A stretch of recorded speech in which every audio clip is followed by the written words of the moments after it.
નમસ્કાર મિત્રો, આપ સૌનું સ્વાગત છે આપની આ ચેનલ ટોપ વાતોમાં। તો મિત્રો, આજનો વિડિયો ખૂબ જ જાણવા લાયક થવાનો છે, તો વિડિયોને છેલ્લે સુધી જોજો।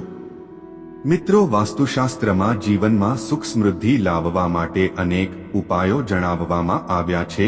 જો ઘરમાં સુખ સમૃદ્ધિ નથી કે લાખો પ્રયત્નો પછી પણ તમારું બેંક બેલેન્સ નથી વધી રહ્યું તો તમે કેટલાક ખાસ વાસ્તુ ઉપાયો અજમાવી શકો છો। મિત્રો, ઘરમાં બરકત માટે કાચના વાસણમાં થોડું મીઠું લો અને વાસણમાં 4 થી 5 લવિંગ મીઠું સાથે રાખો। આ બાઉલને ઘરના કોઈ પણ ખૂણામાં રાખો। એવું માનવામાં આવે છે કે આમ કરવાથી ધનનો પ્રવાહ શરૂ થશે અને ઘરમાં સમૃદ્ધિ આવશે।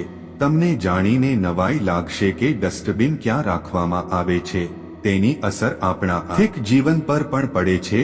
વાસ્તુ અનુસાર ઘરના ઉત્તર પૂર્વમાં એટલે કે ઉત્તર પૂર્વમાં ડસ્ટબિન અથવા ઘરનો કચરો ન રાખવો જોઈએ, કારણ કે આ ખૂણા પર ગંદકીના કારણે સંપત્તિનો નાશ થાય છે।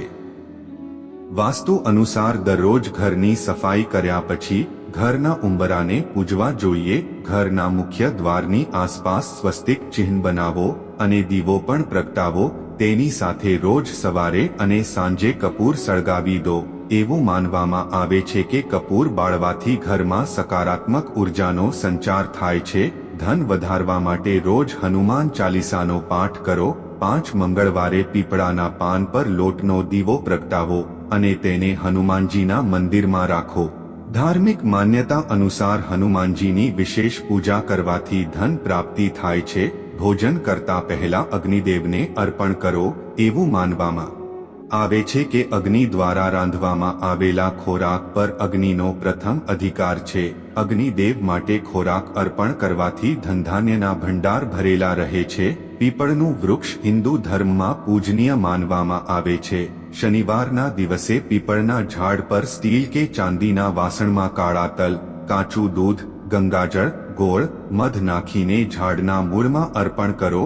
ત્યારબાદ સરસવના તેલનો દીવો પ્રગટાવો। આ કામ દર શનિવારે કરો। એવું માનવામાં આવે છે કે આવું કરવાથી દુર્ભાગ્ય દૂર થાય છે। ઘરમાં સુખ સમૃદ્ધિ જળવાઈ રહે તે માટે માં લક્ષ્મીની પૂજા કરો। દેવી લક્ષ્મીનું ધ્યાન કર્યા પછી કપાળ પર શુદ્ધ કેસરનું તિલક લગાવો। કપૂરથી માતાની આરતી કરો। ઘરમાં કોઈ જગ્યાએ કપૂરને બાળ્યા વિના રાખો। આમ કરવાથી વાસ્તુ દોષ સમાપ્ત થાય છે। તો મિત્રો, આજનો વિડિયો પસંદ આવ્યો હોય તો વિડિયોને લાઈક, શેર અને ચેનલ પર નવા હોવ તો ચેનલને સબસ્ક્રાઇબ કરવાનું ભૂલશો નહીં અને મિત્રો, કોમેન્ટમાં જય માતાજી, જય માં લક્ષ્મી અવશ્ય લખી દેજો।